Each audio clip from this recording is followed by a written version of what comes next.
স্বাগত BBA TV সংবাদে, সাথে আছি কামরুজ্জামান। প্রথমে জানিয়ে দিচ্ছি নিটল ইন্স্যুরেন্স সংবাদ শিরোনাম। পৃথিবীর জন্য আশার বাতিঘর হতে যায় বাংলাদেশ। সোনার ভরি 1,72,000 টাকা ছাড়ালো। সঞ্চয়পত্র কেনার চেয়ে ভাঙানোর প্রবণতা বেড়েছে। হাসিনা ও টিউলিপকে দেশে আনার প্রক্রিয়া শুরু। নেগেটিভ ইকুইটি সমস্যার সমাধানে উদ্যোগ নেবে বিএসইসি। সংবাদপত্রের গুণগত মান উন্নয়নে টাস্কফোর্স গঠন করবে সরকার। সয়াবিন তেলের সিন্ডিকেটরদের আইনের আওতায় আনার দাবি। কক্সবাজার থেকে আন্তর্জাতিক ফ্লাইট চলবে জুলাইয়ে। প্রতি লিটার 162 টাকা 19 পয়সা দরে পাম অয়েল কিনবে সরকার। মাতারবাড়ি গভীর সমুদ্র বন্দরের কার্যক্রম চালু হবে 2030 সালে। 21 দিনে এলো $2 বিলিয়ন রেমিটেন্স। যমুনা লাইফের সিইও পদে বিশ্বজিৎ কুমার মণ্ডলের নিয়োগ প্রস্তাব নামঞ্জুর। শুনছিলেন নিটল ইন্স্যুরেন্স সংবাদ শিরোনাম, এবারে বিস্তারিত।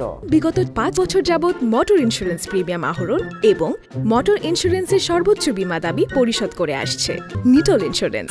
নিরাপদ যাত্রা সব সময়। যমুনা লাইফ ইন্স্যুরেন্স কোম্পানির মুখ্য নির্বাহী কর্মকর্তা পদে ডক্টর বিশ্বজিৎ কুমার মণ্ডলের নিয়োগ প্রস্তাব নামঞ্জুর করেছে বীমা উন্নয়ন ও নিয়ন্ত্রণ কর্তৃপক্ষ আইডিআরএ। একই সঙ্গে কোম্পানিতে মুখ্য নির্বাহী কর্মকর্তা পদে নিয়োগের জন্য নতুন প্রস্তাব পাঠাতে পরিচালনা পর্ষদকে অনুরোধ জানানো হয়েছে। গত 6 এপ্রিল আইডিআরএর পরিচালক উপসচিব আহমদ এহসানুল হান্নান স্বাক্ষরিত এক চিঠিতে কর্তৃপক্ষের 182তম সভায় বরাত দিয়ে এই সিদ্ধান্তের কথা জানানো হয়।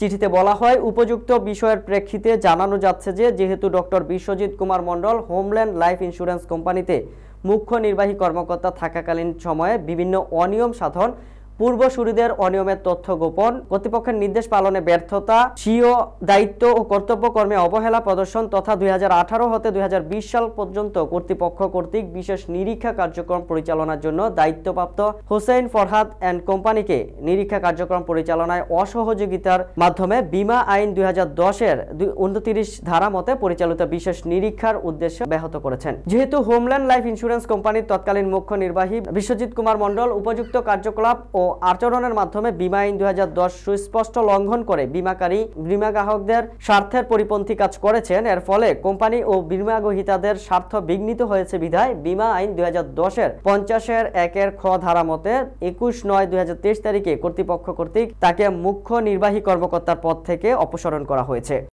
প্রধান উপদেষ্টা ডক্টর মোহাম্মদ ইউনূস বিশ্ববাসীর উদ্দেশ্যে বলেছেন, বাংলাদেশ এখন এমন এক অবস্থায় দাঁড়িয়েছে যেখানে একটি নতুন সামাজিক চুক্তি করার সুযোগ এসেছে।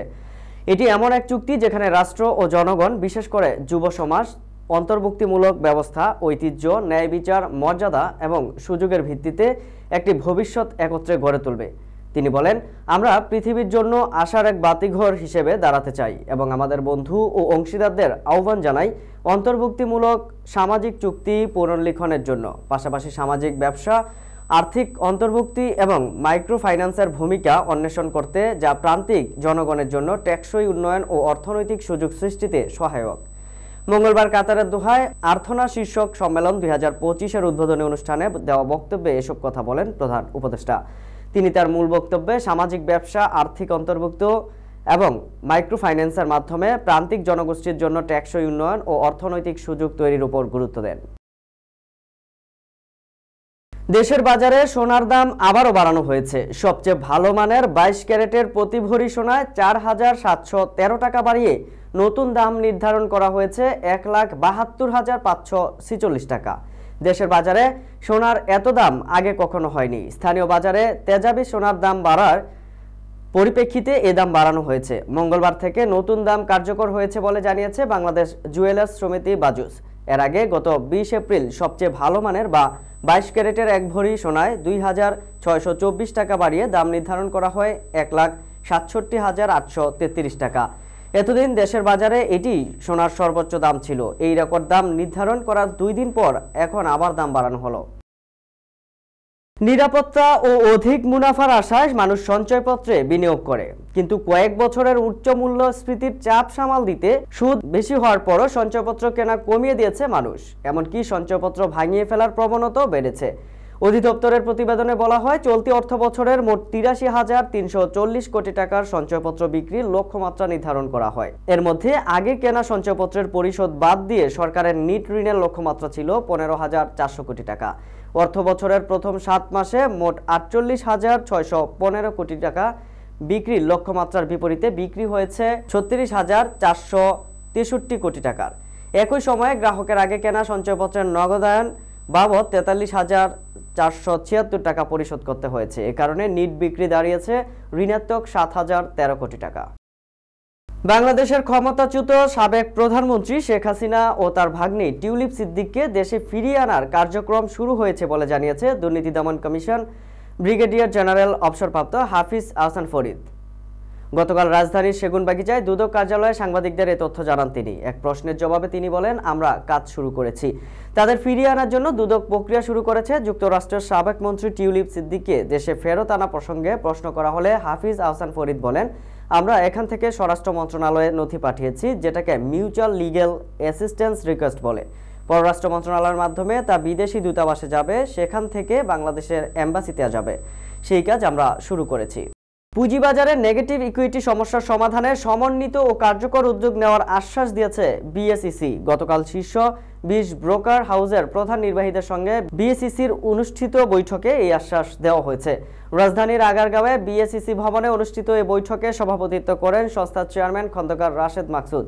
এতে বিএসইসির কমিশনার মোহাম্মদ মোহসিন চৌধুরী, কমিশনার মোহাম্মদ আলী আকবর ও কমিশনার ফারজানা লালারুক উপস্থিত ছিলেন। BSEC chairman Khondaker Rashed Maksud negative ইকুইটিকে ক্যান্সার বলে উল্লেখ করে যত দ্রুত সম্ভব এর সমাধানে উদ্যোগ নেওয়ার কথা জানান। তিনি সঠিক পরিকল্পনার মাধ্যমে নেগেটিভ ইকুইটির কার্যকর সমাধান বাস্তবায়নের কথা বলেন। তিনি সংশ্লিষ্ট সকল পক্ষ ও অংশীজনরা মিলে সমন্বিত উদ্যোগের মাধ্যমে সমস্যা সমাধানের উপর জোর দেন। তথ্য ও সম্প্রচার উপদেষ্টা মাহফুজ আলম বলেছেন, সংবাদপত্রের গুণগত মান উন্নয়নে টাস্কফোর্স গঠন করবে সরকার। এই টাস্কফোর্স স্বচ্ছতার সঙ্গে সংবাদপত্রের প্রকৃত প্রচার সংখ্যা নির্ধারণ, ওয়েজবোর্ড বাস্তবায়ন, বিজ্ঞাপন হার নির্ধারণ সহ সংবাদপত্রের সার্বিক উন্নয়নে কাজ করবে। সোমবার তথ্য ও সম্প্রচার মন্ত্রণালয়ের সভাকক্ষে চলচ্চিত্র ও প্রকাশনা অধিদপ্তরের অংশীজনের সভায় উপদেষ্টা এসব কথা বলেন। সরকারের নীতিমালা মেনে সংবাদপত্র প্রকাশের উপর গুরুত্ব আরোপ করে তিনি বলেন, যেসব সংবাদপত্র সরকারি নীতিমালা মেনে প্রকাশিত হবে সেসব সংবাদপত্র বিজ্ঞাপন সহ সরকারি সুবিধা পাবে। বিশ্ববাজারে ধারাবাহিকভাবে ভোজ্য তেলের দাম কমলেও দেশের বাজারে সিন্ডিকেটের কারসাজিতে ভোজ্য তেল ভোক্তাদের নাগালের বাইরে চলে যাচ্ছে। 5 আগস্টের পর পুনরায় সক্রিয় হয়ে ওঠা পুরনো সিন্ডিকেট বর্তমানে সয়াবিন তেলের বাজার নিয়ন্ত্রণ করছে। তারা কৃত্রিম সংকট সৃষ্টি করে দাম বাড়িয়ে সরকারকে বেকায়দায় ফেলতে এবং অতি মুনাফা অর্জন করতে চাইছে। তাই সয়াবিন তেলের সিন্ডিকেটরদের আইনের আওতায় আনার দাবি জানিয়েছে কনজিউমার্স অ্যাসোসিয়েশন অব বাংলাদেশ। গতকাল সংবাদ মাধ্যমে ক্যাবের তথ্য কর্মকর্তা আনোয়ার পারভেজের পাঠানো সংবাদ বিজ্ঞপ্তিতে এ তথ্য জানানো হয়। এতে বলা হয়, সর্বশেষ 14 এপ্রিল থেকে প্রতি লিটারে 14 টাকা বাড়ানোর সিদ্ধান্ত কার্যকর হয়েছে। এরপরও সয়াবিন তেলের সিন্ডিকেটররা আরও 60 টাকা বাড়ানোর চেষ্টা করছে। ক্যাব ভোক্তাদের সাথে অবিলম্বে এই সিন্ডিকেটের বিরুদ্ধে কঠোর ব্যবস্থা গ্রহণ, বাজার তদারকি ও জোরদার করা এবং সরকারের নীতি সহায়তা যথাযথ বাস্তবায়নের জোর দাবি জানাচ্ছে। আগামী জুলাই মাস থেকে বাংলাদেশের চতুর্থ আন্তর্জাতিক গেটওয়ে হিসেবে যাত্রা শুরু করতে যাচ্ছে কক্সবাজার বিমানবন্দর। ইমিগ্রেশন ও কাস্টমস সুবিধা সহ প্রয়োজনীয় প্রস্তুতি শেষ পর্যায়ে। বিমানবন্দরটি চালু হলে প্রথম আন্তর্জাতিক ফ্লাইট পরিচালনা করবে রাষ্ট্রীয় পতাকাবাহী বিমান বাংলাদেশ এয়ারলাইন্স।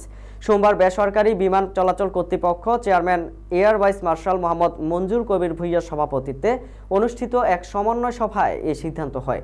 সভায় বিমানের প্রতিনিধি, ইমিগ্রেশন, পুলিশ, কাস্টমস কর্তৃপক্ষ এবং এয়ারলাইন্স অপারেটর্স কমিটির সদস্যরা উপস্থিত ছিলেন। তবে কক্সবাজার থেকে বিমানের প্রথম আন্তর্জাতিক গন্তব্য কোথায় হবে তা এখনও নিশ্চিত হয়নি। দেশে ভোজ্য তেলের চাহিদা পূরণের পাশাপাশি টিসিবির ফ্যামিলি কার্ডধারীদের মাঝে ভর্তুকি মূল্যে বিক্রির জন্য 2,20,00,000 লিটার পরিশোধিত পাম অয়েল কেনার উদ্যোগ নিয়েছে সরকার। প্রতি লিটারের দাম ধরা হয়েছে 162 টাকা 19 পয়সা। এতে 2,20,00,000 লিটার পাম অয়েল কিনতে মোট ব্যয় হবে 356,81,80,000 টাকা। সরকারি ক্রয় সংক্রান্ত উপদেষ্টা পরিষদ কমিটি অনুমোদন দিলে Shabnam vegetable oil industries limited থেকে এই ভোজ্য তেল কেনা হবে। কমিটির পরবর্তী বৈঠক বাণিজ্য মন্ত্রণালয়ের পক্ষ থেকে পাম অয়েল কেনার প্রস্তাবটি উপস্থাপন করা হবে। জাপানের হাত ধরে অবশেষে শুরু হতে যাচ্ছে মাতারবাড়ি গভীর সমুদ্র বন্দর নির্মাণের কাজ। 6,200 কোটি টাকা ব্যয়ে দুটি জেটির সমন্বয়ে এটি টার্মিনাল নির্মাণে জাপানি প্রতিষ্ঠানের সঙ্গে চুক্তি করেছে সরকার। জাইকার অর্থায়নে 2029 সালের 31 ডিসেম্বরের মধ্যে শেষ হবে এর নির্মাণ কাজ। 2030 সালের শুরু থেকেই মাতারবাড়ি সমুদ্র বন্দরের কার্যক্রম চালু হবে বলে আশা প্রকাশ করেন নৌ পরিবহন উপদেষ্টা। মঙ্গলবার বন্দরের একটি টার্মিনাল নির্মাণে জাপানি প্রতিষ্ঠান পেন্টা ওয়াসান ও থুয়া কর্পোরেশনের সঙ্গে চুক্তি করেছে চট্টগ্রাম বন্দর কর্তৃপক্ষ। চুক্তি অনুযায়ী 6,200 কোটি টাকা ব্যয়ে আগামী 4 বছরে 460 মিটার দীর্ঘ একটি কন্টেইনার জেটি এবং 300 মিটার দীর্ঘ আরও একটি মাল্টিপারপাস জেটি সহ টার্মিনাল নির্মাণ করা হবে। চুক্তি স্বাক্ষর অনুষ্ঠানে প্রকল্পের কাজ স্বচ্ছতার সঙ্গে করা হবে বলে জানান নৌ পরিবহন উপদেষ্টা ডক্টর এম সাখাওয়াত হোসেন। তিনি বলেন, কোনো অনিয়ম ও দুর্নীতিকে প্রশ্রয় দেওয়া হবে না।